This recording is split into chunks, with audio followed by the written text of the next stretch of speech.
What does a word demand means? Demand का definition क्या, ध्यान से सुनना. Demand refers to the quantity of a commodity which a consumer is ready, willing and able to purchase at a particular price and at a particular period of time. बाप रे, क्या बोल दिया मैम आपने. मेरा गारंटी है खाली 5 minute wait करो, यही डेफिनेशन तुम लोग भी मेरे मुंह पर फेंकेगा जैसे मैंने फेंका. समझ में, ये मेरा गारंटी है. तुम लोग भी सेम डेफिनेशन इतना ही स्पीड से बोलेगा.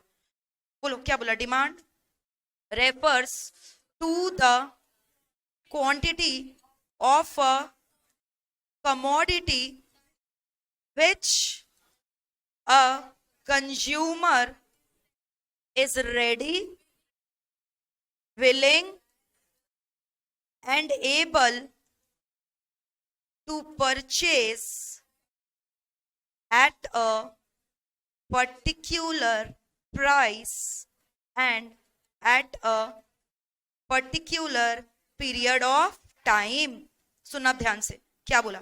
तुम कोई भी चीज खरीदने जब जाते हो तो क्या क्वांटिटी डिमांड करते हो कि नहीं? क्या बोलते हो. जैसे सपोज करो तुमने राइस खरीदा तो तुम क्या बोलते हो दुकान वाले भैया को, जितना भी चावल है सब दे दीजिए, बोरा बोरा भरकर दे दीजिए.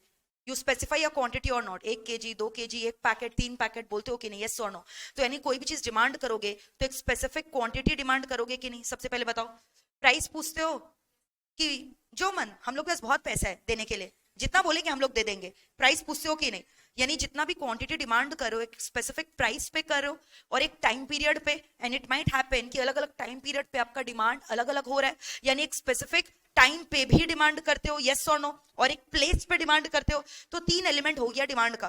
क्वांटिटी होना चाहिए, प्राइस होना चाहिए, टाइम एंड प्लेस होना चाहिए. You understanding. अच्छा, डिमांड कब करते हो? जब इच्छा है, डिजायर है, विलिंगनेस है. बिना इच्छा के सामान खरीद लेते हो क्या? इच्छा है तभी तो डिमांड करते हो. यानी डिजायर टू परचेज है कि नहीं? डिजायर टू परचेज है कि नहीं? हाँ या ना? खाली इच्छा होने से सब खरीद लेते हो क्या? पॉकेट में भी हाथ डाल के देख लो पैसा है कि नहीं. समझ में आ रहा है? तो पॉकेट में पैसा होना चाहिए कि नहीं? हाँ. यानी खाली इच्छा या डिजायर होने से नहीं होगा, एबिलिटी टू परचेज भी होना चाहिए. इसको अब मन कर रहा है कि हम भी जेफ बेजोस की तरह स्पेस ट्रैवल करके आए, एलॉन मस्क की तरह स्पेस ट्रैवल करके आए. कर लेगी क्या? डिजायर है इसके अंदर भाई?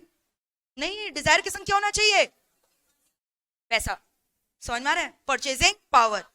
जेफ बेजोस गया था ना. कुछ बच्चों को तो यही नहीं पता बेजोस है कौन. अमेजन का मालिक. अमेजन तो जानते हो, तुम्हारा फ्रेंड है अमेजन, डेली वहीं से सामान मंगाते हो. अमेजन का फाउंडर कौन है? Jeff Bezos. चेयरमैन कौन है? Jeff Bezos. जेफ बेजोस को देखा है? दिखा देंगे आज, याद दिला देना. लास्ट मतलब towards the end I will show you the picture of Jeff Bezos. ठीक है. तो अब क्या बोला कि खाली डिजायर. फिर तो ऐसे मतलब समझ रहे हो, तुम बाहर में एक कटोरा लेके आदमी बैठा है, वो रहे हम भी जाएंगे, हम डिमांड कर रहे हैं. नहीं कर सकते. क्यों? वो भी जाएगा क्या रॉकेट में, स्पेस? भले ही इच्छा है लेकिन सॉरी टू से उसके पास क्या नहीं है? परचेजिंग पावर नहीं है. बोलो क्या नहीं है? Purchasing power. एबिलिटी टू पे है कि नहीं है? नहीं. एबिलिटी टू परचेज है कि नहीं? नहीं. यानी डिजायर की संख्या होना चाहिए परचेजिंग पावर. डिजायर की संख्या होना चाहिए परचेजिंग पावर. बोलो.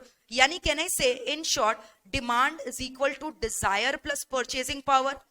मैं शॉर्ट में बोल सकती हूँ क्या? बताओ ना. डिमांड इज इक्वल टू क्या? Desire plus purchasing power. तो यानी ये दोनों डेफिनेशन को कंबाइन करोगे तो आपको नहीं लगता ये बड़ा वाला डेफिनेशन बन जाएगा डिमांड का? देखो अभी ध्यान से. Demand refers to the quantity of a commodity which a consumer is ready, willing and able to purchase at a particular price and at a particular period of time. लानू आप ये डेफिनेशन अब बोल लोगे. देखो मेरे को कीवर्ड्स मार्क करो. क्वांटिटी बोला और क्या क्या बोला?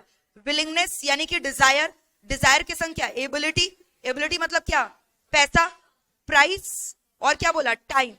सारे एलिमेंट्स हो गए डिमांड के. बोलो अब ये डेफिनेशन बोल पाओगे? चालू हो जाओ. What is demand? Demand refers to the quantity of a particular commodity which a consumer is ready, willing and able to purchase at a particular price and at a particular period of time.